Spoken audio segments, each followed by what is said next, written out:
वाराणसी में ज्ञानवापी मंदिर में पूजा का अधिकार मिल गया है। अब ज्ञानवापी के तहखाने में हम लोग पूजा कर सकेंगे। अयोध्या में भव्य राम मंदिर बन गया है। मथुरा में भी सर्वे होने वाला है। लेकिन सवाल यह है कि क्या यह अस्थायी समाधान है? 1528 में बाबर के सेनापति मीर बाकी ने अयोध्या को तोड़ा था, राम जन्मभूमि को तोड़ा था। 500 साल के बाद मिला है। 1670 में मथुरा में कृष्ण जन्मभूमि को तोड़ा गया था, आज तक हमें नहीं मिला। 1377 में जौनपुर में अटाला देव मंदिर को तोड़ा गया, आज तक हमें नहीं मिला। 1669 में वाराणसी ज्ञानवापी को तोड़ा गया, वहां एक मस्जिद बना दी गई। हमें पूजा का अधिकार तो मिल गया, लेकिन मस्जिद अभी भी वहां पे है। 1410 में गुजरात में रुद्र महालय को तोड़ के जामी मस्जिद बना दिया गया, अभी वो जामी मस्जिद है। 1552 में अहमद शाह अब्दाली, जिसके नाम पे गुजरात की राजधानी अहमदाबाद कहलाती है, उस वहशी दरिंदे अहमद शाह अब्दाली ने भद्रकाली मंदिर को तोड़ के वहां जामा मस्जिद बनवाया था। वो जामा मस्जिद आज भी है। 1373 में बंगाल में एक हमारा भव्य मंदिर था शंकर का, उसको तोड़ के अदीना मस्जिद बना दिया गया, वो अदीना मस्जिद आज भी है। 1658 में मध्य प्रदेश में विजया मंदिर को तोड़ के वीजा मंडिल मस्जिद बना दी गई, वो मस्जिद आज भी है। 1210 में दिल्ली में कई मंदिरों को तोड़ के कुव्वतुल इस्लाम मस्जिद बनाई गई, वो मस्जिद आज भी है। तो सवाल यह है कि ऐसे अगर हम कोर्ट के जरिए लड़ लड़ के मंदिर लेते रहेंगे, अगले 500 साल में भी सारे मंदिर को रिस्टोर नहीं कर पाएंगे। कोर्ट की एक लिमिट होती है। कोर्ट में मुकदमा चलता है तो डिस्ट्रिक्ट कोर्ट से शुरू होकर हाई कोर्ट और सुप्रीम कोर्ट तक जाता है। और हमने देखा है अयोध्या का जो विवाद है कब से चल रहा था, जाके अभी डिसाइड हुआ सुप्रीम कोर्ट से। अगर हम ऐसे कोर्ट से लड़ लड़ के लेते रहे तो मथुरा का विवाद भी सुप्रीम कोर्ट तक आएगा, ज्ञानवापी का विवाद भी सुप्रीम कोर्ट आएगा, अटाला का विवाद भी सुप्रीम कोर्ट आएगा, भोजशाला का विवाद भी सुप्रीम कोर्ट आएगा, भद्रकाली का विवाद भी सुप्रीम कोर्ट आएगा, वीजा मंडल का विवाद भी सुप्रीम कोर्ट तक आएगा। ऐसे लड़ते लड़ते रहेंगे, टीवी पे चर्चा होती रहेगी, हंगामा होता रहेगा, अशांति फैली रहेगी। इसलिए मेरा यह मानना है कोर्ट के जरिए लड़के लेना अस्थायी समाधान नहीं है। अस्थायी समाधान है कानून बना के सारे जो मठ मंदिर तोड़े गए उनको एक साथ रिस्टोर कर लेना। अगर 1991 में नरसिम्हा राव की सरकार एक कानून बना के यह कह सकती है कि जितने मठ मंदिर हैं वो 15 अगस्त 1947 को जो स्थिति थी वो यथावत रहेगी, तो इसका मतलब एक कानून बना के यह भी कहा जा सकता है कि 1192 में जब हमारा पहला मंदिर तोड़ा गया था, यानी 1100 यानी मुगल काल में और अंग्रेजों के समय में जितने हमारे मठ मंदिर तोड़े गए या कन्वर्ट किए गए उनको सबको रिस्टोर किया जा सकता है। पार्लियामेंट के पास ये पावर है। पार्लियामेंट अगर 1991 में कानून बना के ये कह सकती है कि जो कट ऑफ डेट 15 अगस्त 1947 होगी, तो यानी पार्लियामेंट में कानून बना के कट ऑफ डेट 1192 भी किया जा सकता है। इसलिए मठ मंदिरों को रिस्टोर करने के लिए मैं आप लोगों से हाथ जोड़ के निवेदन करता हूं, अपने अपने सांसद को पकड़िए, अपनी अपनी पॉलिटिकल पार्टी को पकड़िए। आप जिस पॉलिटिकल पार्टी में हैं आप उसमें बने रहिए, लेकिन अपने अपने सांसद से मिलिए, अपने विधायक से मिलिए, अपने पार्टी के आलाकमान से मिलिए और मिलकर पूछिए कि पार्लियामेंट में कानून बना के हमारे सारे मठ मंदिर रिस्टोर कब होंगे। नहीं तो लड़ते लड़ते याद रखिए कई जनरेशन निकल जाएगी, आप लोगों के देखते देखते सारे मठ मंदिर रिस्टोर नहीं हो पाएंगे। तू मैं करने से, आरोप प्रत्यारोप करने से, नूरा कुश्ती करने से, बतौलेबाजी करने से, लच्छेदार भाषण देने से सारे मठ मंदिर रिस्टोर नहीं हो पाएंगे।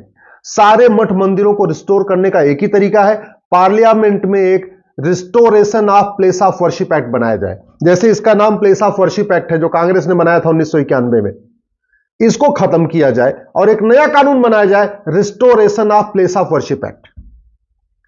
एक कमीशन बनाया जाए, उस कमीशन में हिस्टोरियन भी हो, उस कमीशन में ये जो सर्वे करते हैं एएसआई के लोग इसके एक्सपर्ट भी हो, उस कमीशन में जज भी हो, उस कमीशन में कुछ राजनेता भी हो, उस कमीशन में कुछ धर्मगुरु भी हो, बुद्धिजीवी भी हो, पत्रकार भी हो, कलमकार भी हो, सब हो।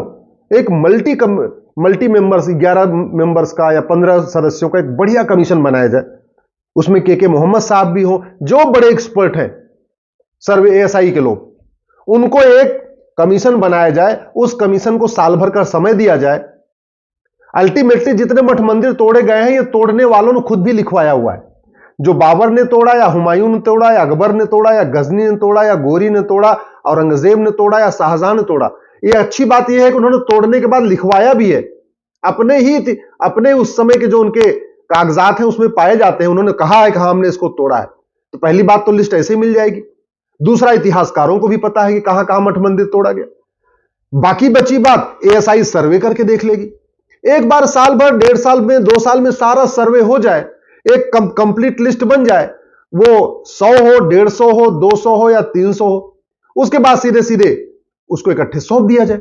अदरवाइज तो ऐसे चलता रहेगा।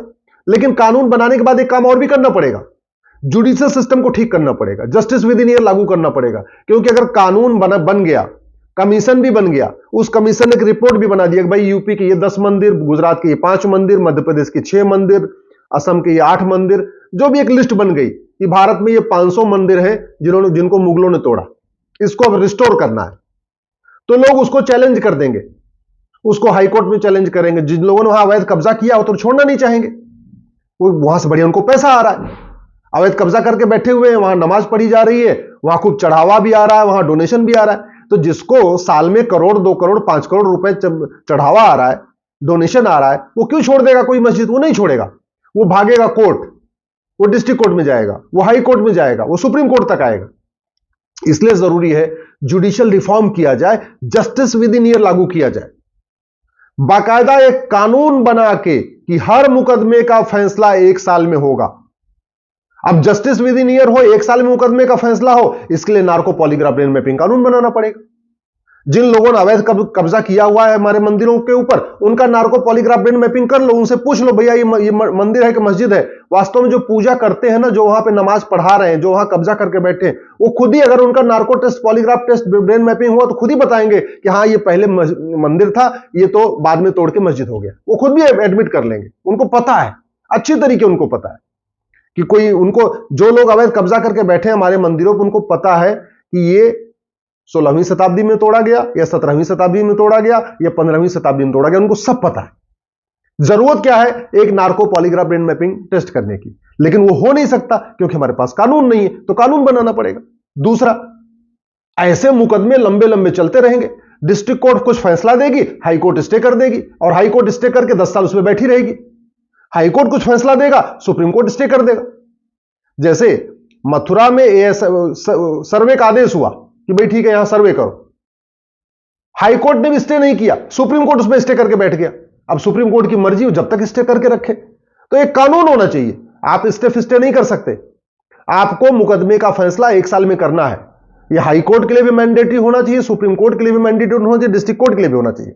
स्वाभाविक सी बात है, उसके लिए जजों की संख्या बढ़ानी पड़ेगी, उसके लिए कुछ जुडिशियल रिफॉर्म करना पड़ेगा, नार्को पॉलीग्राफ ब्रेन मैपिंग कानून बनाना पड़ेगा, सिविल प्रोसीजर कोड को बदलना पड़ेगा, और भी कई सारे कानून बदलना पड़ेगा, जुडिशियल चार्टर लागू करना पड़ेगा, सिटीजन चार्टर लागू करना पड़ेगा, एडमिनिस्ट्रेटिव चार्टर लागू करना पड़ेगा। तो करना पड़ेगा तो कानून बनाया जाए। आखिर सांसद विधायक का काम क्या है? सांसद विधायक का काम सड़क बनाना नहीं है, वो सड़क बनाने वाला काम इंजीनियर का है। सांसद विधायक का काम मिसाइल बनाना नहीं है, मिसाइल बनाने का काम वैज्ञानिकों का है। सांसद विधायक का काम वैक्सीन बनाना नहीं है, वो काम डॉक्टरों का है। सांसद विधायक का काम मंगल पे जाना या चंद्रमा पे जाना या सूर्य पे जाना नहीं है, वो काम भी वैज्ञानिकों का है। अल्टीमेटली सांसद विधायक का काम है कानून बनाना। लेकिन वो कानून तब बनाएंगे जब आप लोग दल गुलामी छोड़ेंगे और आप समस्या का अस्थायी समाधान ढूंढेंगे। अगर ऐसे छोटे मोटे लाभ के कारण में या छोटी मोटी सफलता में आप खुश हो जाएंगे, लोग वो नहीं मिल गया हमको तो ज्ञान माफी पूजा का अधिकार मिल गया, तो याद रखिए परमानेंट सोल्यूशन नहीं होगा। परमानेंट सोल्यूशन होगा कानून बनाने से, और कानून तब बनेगा जब आप डिमांड करेंगे। इसलिए मैं आपसे निवेदन करता हूं, सबसे पहले आप 5000 फेसबुक फ्रेंड बनाइए, नहीं 5000 तो कम से कम 4000 बनाइए, और उस अपने फेसबुक पे दलहित से ऊपर उठ के लिखना शुरू करिए। और महीने में 1 दिन सांसद को पकड़िए, विधायक को पकड़िए, किसी नेता को पकड़िए, और अपने फेसबुक पे लिखना शुरू करिए कि भाई जो प्लेस ऑफ वर्शिप एक्ट को बदलेगा, जो रिस्टोर करने के लिए कानून बनाएगा, जो रिस्टोर करने के लिए कमीशन बनाएगा, जो भारत में जस्टिस विद इन ईयर लागू करेगा, जुडिशियल रिफॉर्म करेगा, हम उसको वोट देंगे। एक बार लिखना शुरू कर देंगे, सारी पॉलिटिकल पार्टियों को होश ठिकाने आ जाएंगे। और नहीं, अगर आप बटे रहेंगे अगड़े पिछड़े में, दलित बनाम सवर्ण में बटे रहेंगे, भाषा के आधार पर बटे रहेंगे, क्षेत्र के आधार पर बटे रहेंगे, तो पॉलिटिकल पार्टियों के लिए तो अच्छा है ना, आपको बांट के रखेंगे, आप अच्छा कानून नहीं मांगे। आपको मेरी बात ठीक लगी हो, इस वीडियो को अधिक से अधिक शेयर करिए।